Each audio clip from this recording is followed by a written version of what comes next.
Welcome to the session 12, that is components of natural environment. Here in this session we discuss about abiotic and biotic components of natural environment and their uses in business and its environment.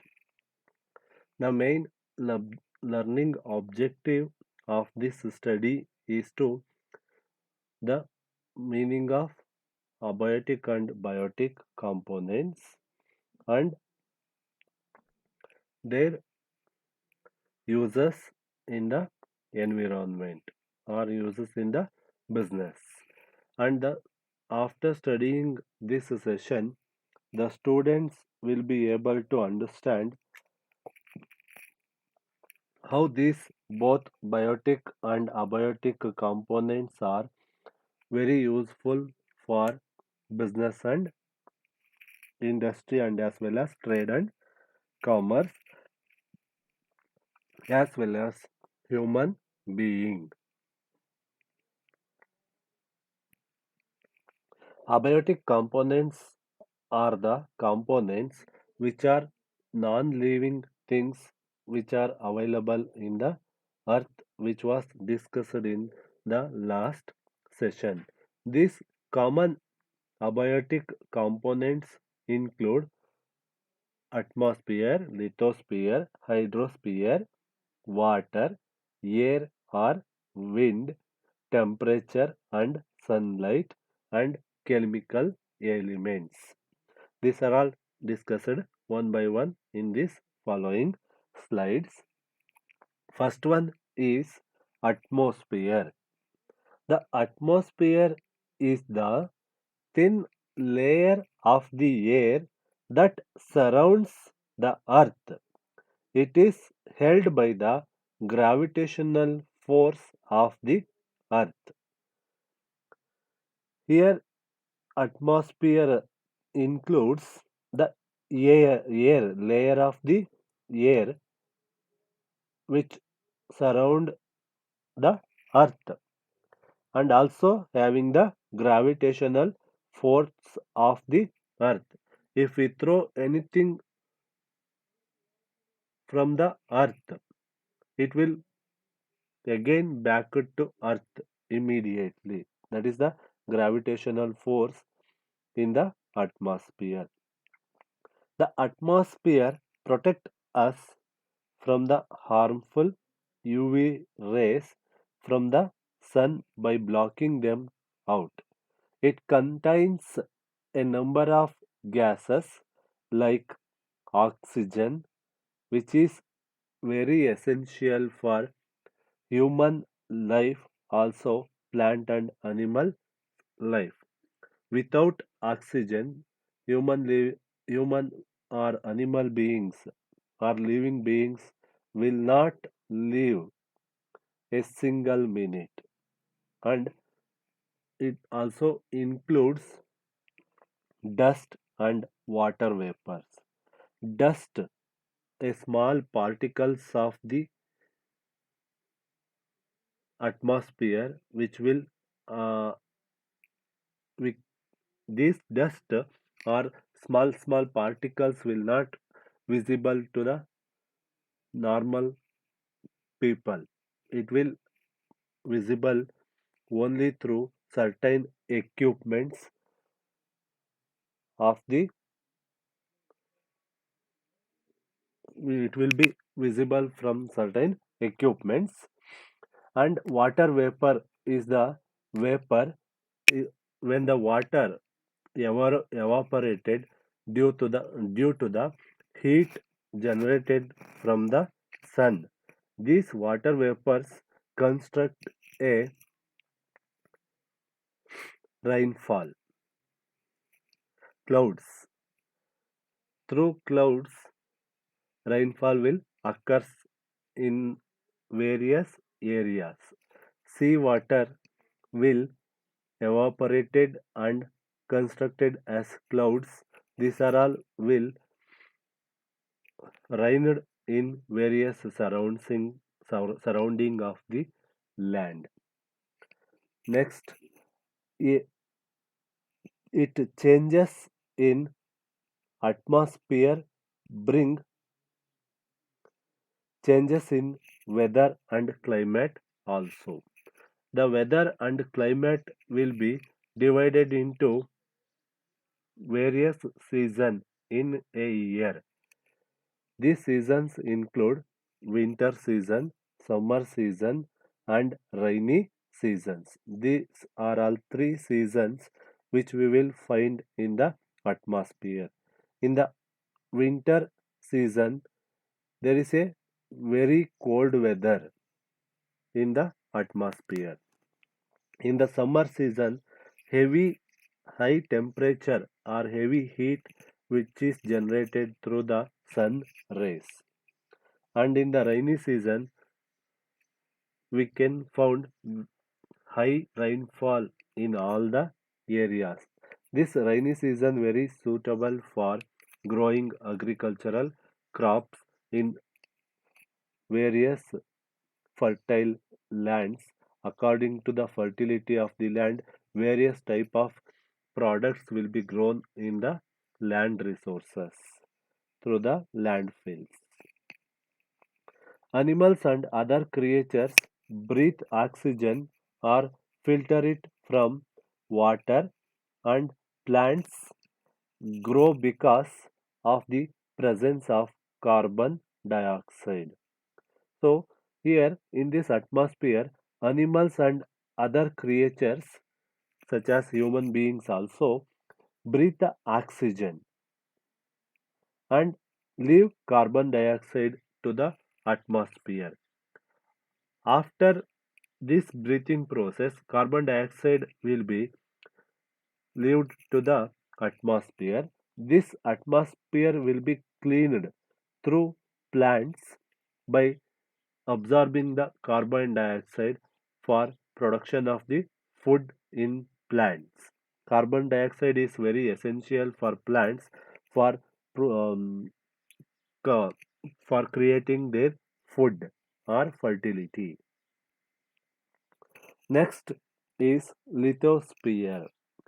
Lithosphere is an irregular surface with mountain, plateaus, plains, valleys, and landforms, etc. All the land will not is in same pattern or same manner. There are certain mountains, plateaus, plains, valleys, and landforms are found in the lithosphere. It is the domain that provides us with forests, grasslands, and grazing land for agricultural land and housing. It is also source of minerals. So land, all the lands are not suitable for agricultural purpose. All the lands are not suitable for mining purpose. In the lithosphere, there are various types of landforms are available for creating various business opportunities. In the flat land, there is a process of agricultural activity which is held by human beings for growing their food and livestock. And forests and hilly regions are very suitable for mining and other extractive purposes for industries as mainly for primary industries inputs. It is very essential for human being also. In hilly regions, there is a grow of coffee and tea plants, etc. Very suitable. This is the characteristics of lithosphere. Next is hydrosphere. Hydrosphere is the domain of water. It comprises of various sources of water and different types of water bodies like rivers, lakes, sea, oceans, etc. It is essential for all living organisms because we need water for drinking purpose and usage purpose also. So this hydrosphere includes various rivers, lakes, seas, oceans. Rivers are very essential. Rivers and lakes are very essential for fisheries and other activities for the production purpose. Seas. Seas are also very essential for industrial purpose of the country. This one of the source various minerals and salt which is available in seas and oceans. Then fertilized pesticides will be produced in this hydrospheric environment. Totally, hydrosphere is one of the essential component for better living and coordination with the other environment. Water is one of the essential element which is available in the now abiotic component. All living organisms need some water intake. Water covers 70% of the earth's surface and falls as rain or snow over land. In an environment with a little water, only organisms requiring a small percentage of water for their survival. Other organisms thrive in conditions with large amount of water such as marine animals and plants in oceans. Water is essential to survival, but every organism needs a different amount of water and different types and sources of water. Marine animals and plants are not living in the outside environment or normal water. They require only salt water for their living. This is the characteristics of water. Next is air and wind.